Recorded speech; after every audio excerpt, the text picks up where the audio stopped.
l'occasion de la sortie de notre catalogue jeunesse Ces livres qui font grandir, nous vous proposons une sélection de livres par tranche d'âge. Alors, pour les 2-4 ans, Je veux mon chapeau de Jon Klassen. Alors, dans ce livre-là, nous suivons un ours qui a perdu son chapeau et qui va interroger tous ses amis animaux de la forêt.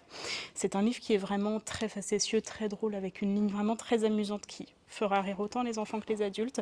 La chute est hilarante également. Donc vraiment une super lecture, super première lecture. Ensuite, pour les 5-6 ans, le classique Chien bleu de Nadja. Alors dans Chien bleu, nous suivons la petite Charlotte qui reçoit tous les soirs la visite d'un étrange chien bleu.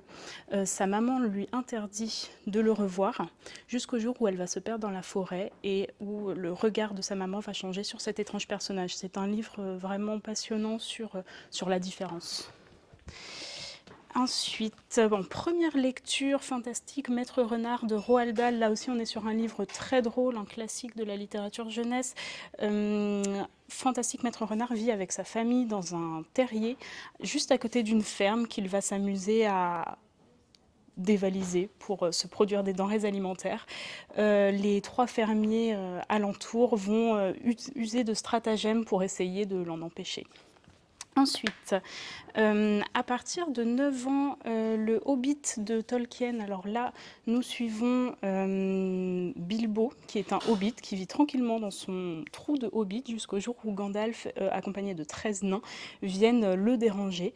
Les nains ont été dépossédés de leur royaume par un dragon. Ils veulent le récupérer et vont entraîner Bilbo dans cette aventure pleine de péripéties. C'est un grand voyage initiatique. C'est vraiment une très belle manière de rentrer dans l'œuvre de l'auteur qui est Tolkien.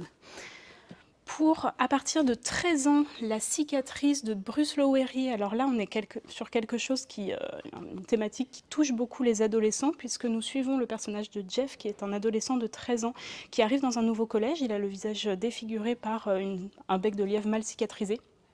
Et de ce fait, il va être très moqué par ses camarades. Il va subir le rejet qui va lui-même le pousser à s'isoler de sa propre famille et de ses propres amis. Et pour les grands adolescents, la saga Death Note de Tsugumi Ohba et Takeshi Obata. Alors là, on y suit le personnage de Light, qui est un adolescent qui tombe sur un carnet dans lequel il découvre que s'il note un nom, cette personne-là disparaît.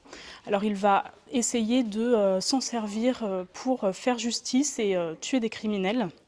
Évidemment, la police japonaise va rapidement s'emparer de l'affaire et va s'engager un bras de fer, surtout très intellectuel, entre le personnage principal et la police japonaise menée par un mystérieux détective du nom de L.